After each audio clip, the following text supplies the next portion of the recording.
فرمایا الحمدللہ رب العالمین،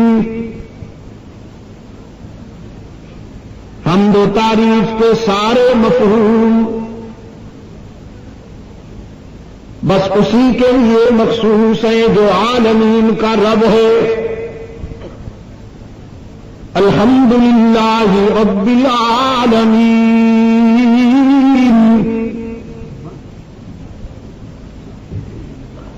رب المسلمین نہیں فرمایا، رب الاولیاء والمتقین نہیں فرمایا، رب الانبیاء والمرسلین نہیں فرمایا کہ ان کا تو رب ہے ہی۔ نبیوں، رسولوں، ولیوں، شہیدوں، صدیقینوں، اولیاء و اتقیاء کا تو رب ہے ہی، لیکن قرآن کریم یہ بتانا چاہتا ہے کہ اس کی ربوبیت صرف اپنے وفاداروں تک محدود نہیں ہے، گناہ گاروں کو بھی نوازتا رہتا ہے۔ اپنے خلیل کا بھی رب ہے، نمرود پہ بھی رزق بند نہیں کرتا، اپنے کلیم کا بھی رب ہے لیکن رزق فرعون پہ بھی بند نہیں کرتا، اپنے محبوب کا بھی رب ہے لیکن رزق ابو جہل پہ بھی بند نہیں کرتا، عابدین شب زندہ دار کا بھی رب ہے لیکن خطا کاروں گناہ گاروں پہ بھی رزق کے دروازے بند نہیں کرتا۔ بلکہ میں تو کہا کرتا ہوں کتنی عجیب ادا ہے اس کی ربوبیت کی، اپنوں کو دال روٹی پہ خوش کر لیتا ہے، دشمنوں کو مرغن دیتا ہے، اپنوں کو خس و خاشاک کی جھونپڑیوں پہ خوش کر لیتا ہے، دشمنوں کو محلات عطا کرتا ہے، ایکڑوں میں پھیلی ہوئی کوٹھیاں دے دیتا ہے۔ قرآن پاک نے فرمایا من کان یرید حرث الآخرۃ نزد له فی حرثہ ومن کان یرید حرث الدنیا نؤتہ منہا وما له فی الآخرۃ من نصیب۔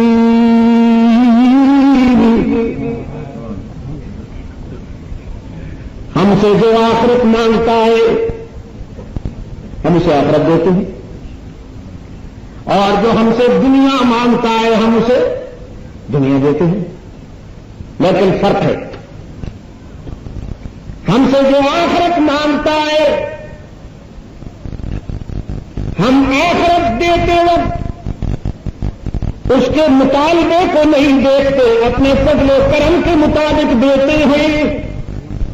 نزد لہو،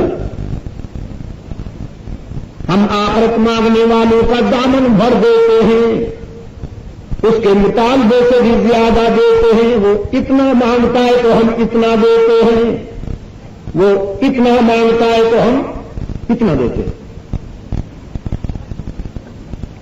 وَمَنْ كَانَ يُرِيدُ حَرْثَ الدُّنْيَا نُؤْتِهِ مِنْهَا، اور ہم سے جو کج نصیب کوتاہ نظر صرف دنیا مانگتا ہے آخرت کو چھوڑ کر، مایوس اسے ہم بھی نہیں کرتے۔ وہ بنگلے مانگتا ہے تو بنگلے دے دیتے ہیں، وہ کوٹھیاں مانگتا ہے تو کوٹھیاں مل جاتی ہیں، جاگیریں مانگتا ہے تو جاگیریں مل جاتی ہیں، لیکن وما لہ فی الآخرۃ من نصیب۔ دنیا کا امیر آخرت میں فقیر ہوگا۔ اس لیے قرآن کریم نے جو مانگنے کا انداز سکھایا ہے وہ یہ ہے کہ ربنا آتنا فی الدنیا حسنۃ وفی الآخرۃ حسنۃ۔ میری گفتگو کا مطلب یہ نہیں ہے کہ بالکل ترک دنیا کر لینا ہی اسلام ہے۔ اسلام یہ نہیں کہتا کہ تم رہبانیت اختیار کر لو، اسلام کہتا ہے رزق حلال کماؤ، محنت کرو، تجارت کرو، زراعت کرو، اپنی دنیا بھی سنوارو، اور حرام سے بچ کر، بددیانتی سے بچ کر، ظلم سے بچ کر، ناانصافیوں سے بچ کر اپنی آخرت بھی سنوارو۔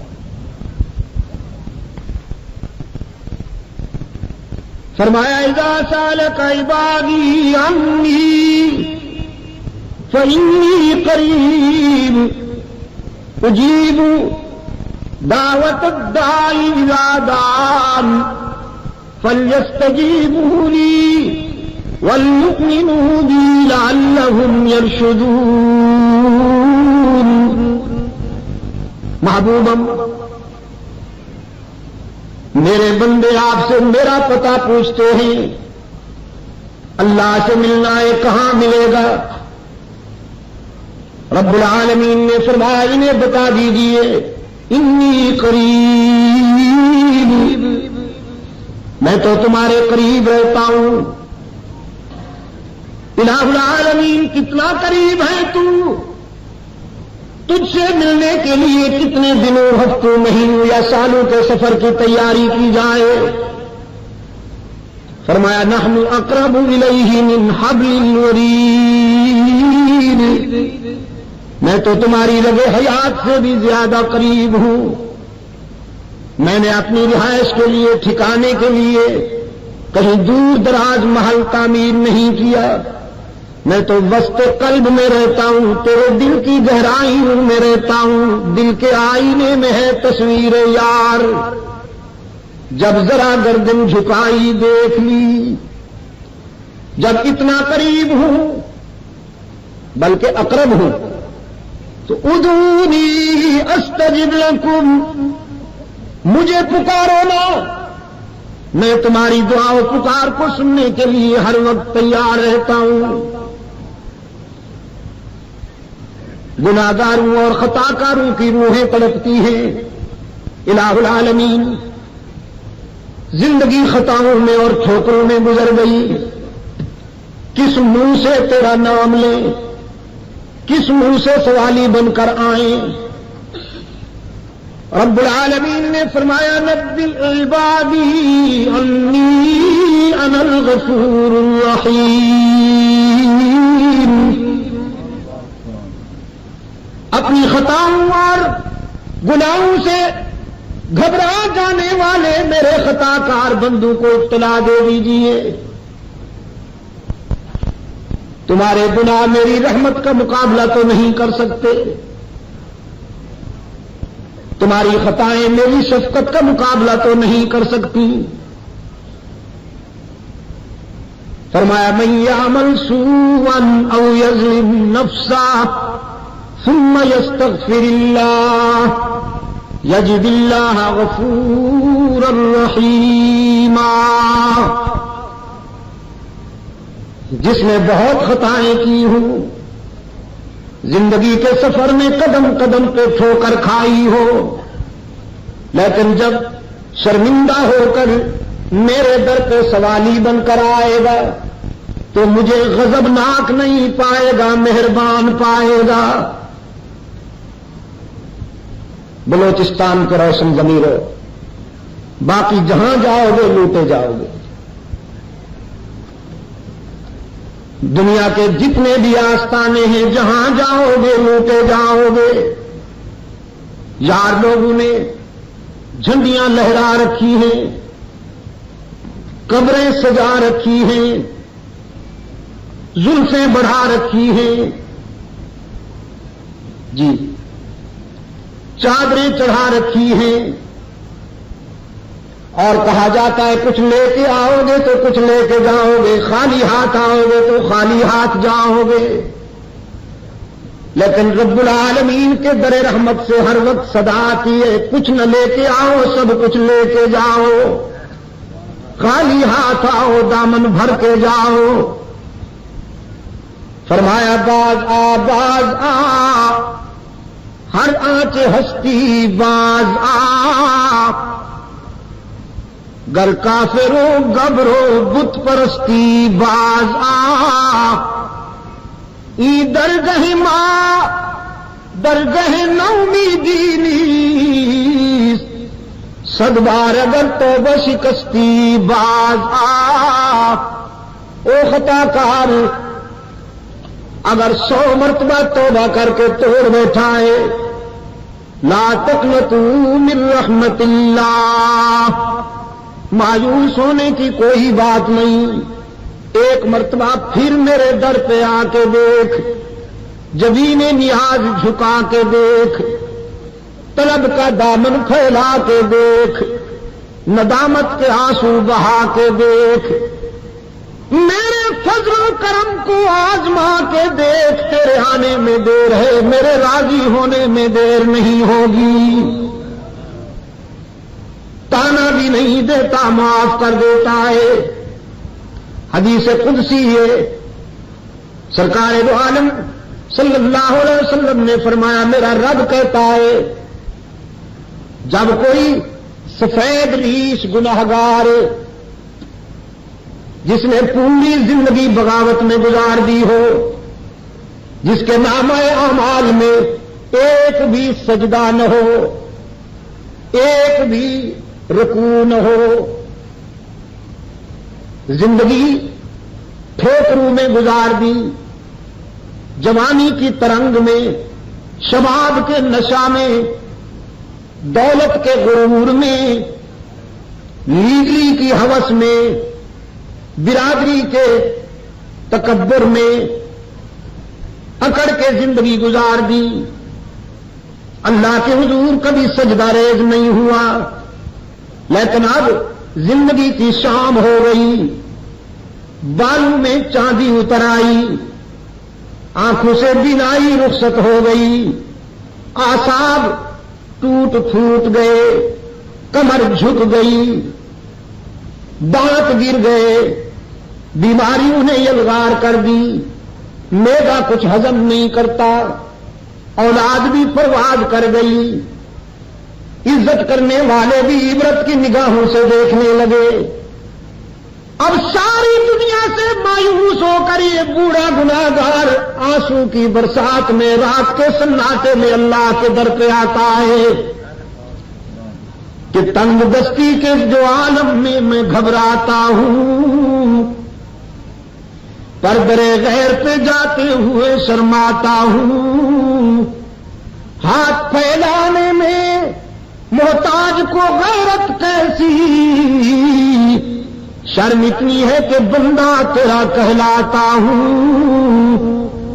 الہ العالمین، دامن میں تو کوئی خوبی نہیں کہ پیش کروں، خطاؤں سے بھر کے لایا ہوں اپنا دامن، لیکن تیرے محبوب سے سن کے آیا ہوں، جب کوئی خطاکار، جب کوئی گناہگار آنسو کی برسات میں تیرے در پہ آتا ہے تو تیری رحمت اسے خالی نہیں جانے دیتی، اس در سے بھی خالی چلا گیا تو پھر کس دروازے سے مراد پاؤں گا؟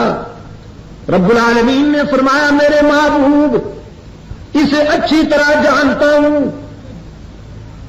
اس کی کتاب زندگی کا ہر نقش میرے سامنے ہے، لیکن آج اسے خالی نہیں جانے دیتا اپنے در سے، تانا بھی نہیں دیتا، اس کا دامن بھر دیتا ہوں کہ مجھے اس کے سفید بالوں سے حیا آ جاتی ہے۔ الرحمن الرحیم، دیتا بھی سب کو ہے اور دیتا بھی مہربانی کے ساتھ ہے، شفقت کے ساتھ ہے۔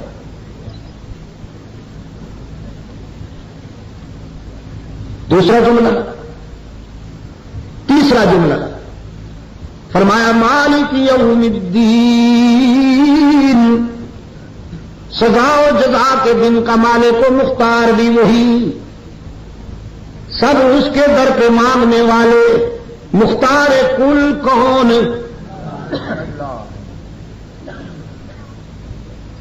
یہ میرا ایک معمول ہے، بولتا تو میں رہتا ہوں، لیکن کچھ جملے اپنے دوستوں سے بھی کہلوا لیتا ہوں، ان کے نامہ اعمال میں اچھا اضافہ ہو جائے، اس لیے اگر کوئی بات پوچھ لوں تو جواب زندہ قومی کی طرح دیا کیجیے۔ انبیاء و رسل، اولیاء و اتقیاء، سب اس کے در پہ مانگنے والے، عطا کرنے والا کون؟ حشر میں بھی لا تزر وازرة وزر اخرى من ذا الذي يشفع عنده الا باذنه۔ قرآن کریم نے فرمایا اس کی اجازت کے بغیر کوئی سفارش بھی کسی کی نہیں کر سکے گا، اس کی اجازت کے بغیر۔ رحمت عالم صلی اللہ علیہ وسلم شافی بنیں گے خطا کاروں کے لیے، سجدے میں سر جھکائیں گے، رقت، سوز، اخلاص میں ڈوبا ہوا سجدہ، آنسو کی برسات میں سجدہ ریز ہوگا رحمت عالم صلی اللہ علیہ وسلم۔ اور وہ سجدہ اتنا وزنی اور اہم ہوگا کہ دنیا کے ہزاروں سجدوں پہ بھی بھاری۔ رب العالمین فرمائے گی ارفع رأسک، میرے محبوب اب سر اٹھائیے، سر توتا، سر اٹھائیے، آپ مانگیے میں عطا کروں، سر توتا، سر اٹھائیے میرے محبوب۔ یہ نہیں فرمایا کہ جو جی میں آئے کیجئے، جس کو آپ چاہیں جنت میں بھیج دیجئے، جس کو آپ چاہیں جہنم میں ڈال دیجئے، نہ، فرمایا ارفع رأسک، تیرے آنسو بھی منظور، تیری آہیں بھی منظور، تیری عاجزی بھی منظور، تیری تواضع اور انکسار بھی منظور، لیکن سر توتا، تو مانگتا ہوا اچھا لگتا ہے، میں دیتا ہوا اچھا لگتا ہوں۔ اتھارٹی نہیں بدلے گی، اختیار نہیں بدلے گا۔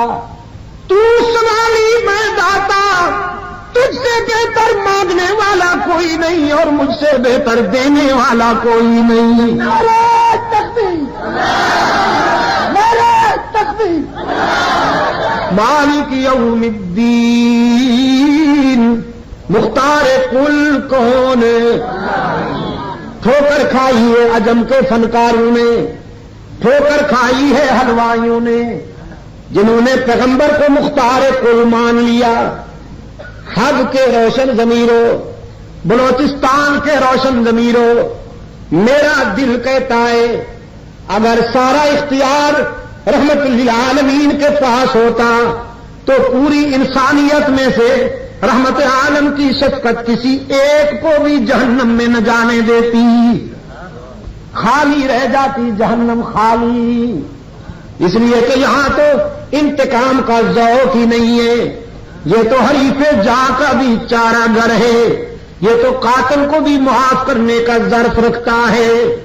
محاذ جنگ پر ایک دشمن نے تلوار اٹھائی، اللہ نے اپنے محبوب کی حفاظت فرمائی۔ اب رحمت عالم کی تلوار اٹھی ہے اس کے سر پر، پھر اٹھی ہوئی تلوار کو روک لیا رحمت عالم صلی اللہ علیہ وسلم نے۔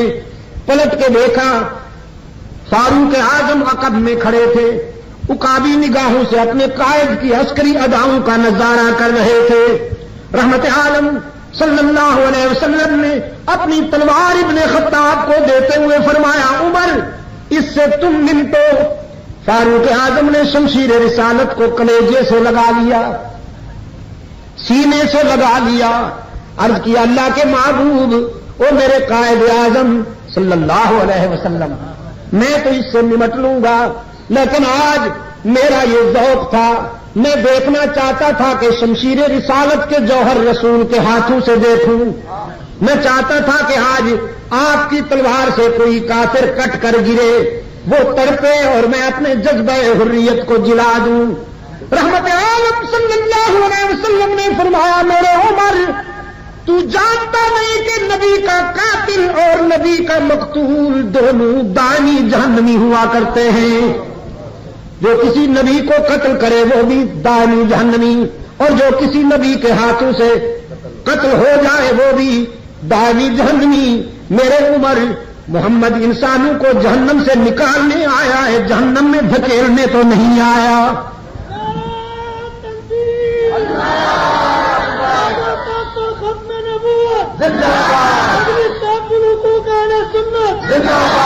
میرے ہاتھوں سے مارا گیا تو مارا جائے گا. ارباب علم و دانش یہی ذوق ہے میرے قائد کا. رحمت عالم صلی اللہ علیہ وسلم کا یہی ذوق ہے کہ پوری 23 سالہ انقلابی زندگی میں رحمت عالم صلی اللہ علیہ وسلم کے ہاتھوں سے کوئی ایک بھی انسان براہ راست نہیں مارا گیا. تو مجھے یہ کہنے کا حق دیجیے کہ اگر سارا اختیار رحمت عالم صلی اللہ علیہ وسلم کے پاس ہوتا تو میرے آقا کی شفقت تو کسی ایک بھی انسان کو جہنم میں نہ جانے دیتی. لیکن رحمت عالم صلی اللہ علیہ وسلم ادھر دیکھیے حضرت نوح علیہ السلام کو اپنے بیٹے کے لیے درخواست کرتے ہیں الہ العالمین اسے بچا لے. قرآن پاک نے فرمایا نادى نوح ربه قال رب إن ابني من أهلي وإن وعدك الحق إن ابني من أهلي وإن وعدك الحق وأنت أحكم الحاكمين. اپنے بیٹے کو ہلاکت کے دہانے پہ دیکھ کر طوفان کی زد میں دیکھ کر 950 سال اللہ کی توحید بیان کرنے والا پیغمبر شرک کے مقابلے میں پہلا مجاہد اللہ کی حضور التجا کرتا ہے میرے معبود میرے بیٹے کو بچا لے. تیرا وعدہ تھا کہ میری اہل میں سے کسی کو ہلاک نہیں ہونے دے گا. دیکھ میرا بیٹا ہلاک ہونے لگا. رب العالمین نے فرمایا یا نوح انہ لیس من اہلک. میرے پیغمبر یہ تیرا بیٹا تو ہے لیکن تیری اہل میں سے نہیں. انہ عمل غیر صالح. اس لیے کہ اس نے تیرا کردار نہیں اپنایا تیرا عقیدہ نہیں اپنایا. میں نے اس کا نام تیری برادری کی لسٹ سے ہی خارج کر دیا. لا تسألنی ما لیس لک بہ علم. اب جس راز کا تمہیں پتا نہیں اس کے متعلق لب کشائی کی بھی اجازت نہیں. چپ رہنے کی ہدایت کرتا ہوں. الہ العالمین بیٹا جو ہوا باپ ہونے کے ناطے سے اپنے خون کو اپنے لگتے جگر کو ہلاک ہوتا دیکھوں کیسے چپ رہوں. میری تو پدری شفقت میں ہلچل مچی ہوئی ہے. رب العالمین نے فرمایا میرے پیغمبر تیری پدری شفقت کی بات ہے تو میری بھی الوہیت اور غیرت کی بات ہے. سب کو معاف کر دیتا ہوں لیکن مشرک کو معاف نہیں کرتا. انی اعوذک ان تکون من الجاہلین. روکتا ہوں تجھے مشرک بیٹے کی سفارش کرنے سے اور میرے روکنے کے باوجود اگر دوبارہ تو نے اس کی نجات کے لیے سفارش کی تو نبوت کا تاج اتار کر تجھے بھی اسی پارٹی میں کھڑا کر دوں گا. اس سے بڑی وارننگ کیا ہو سکتی ہے؟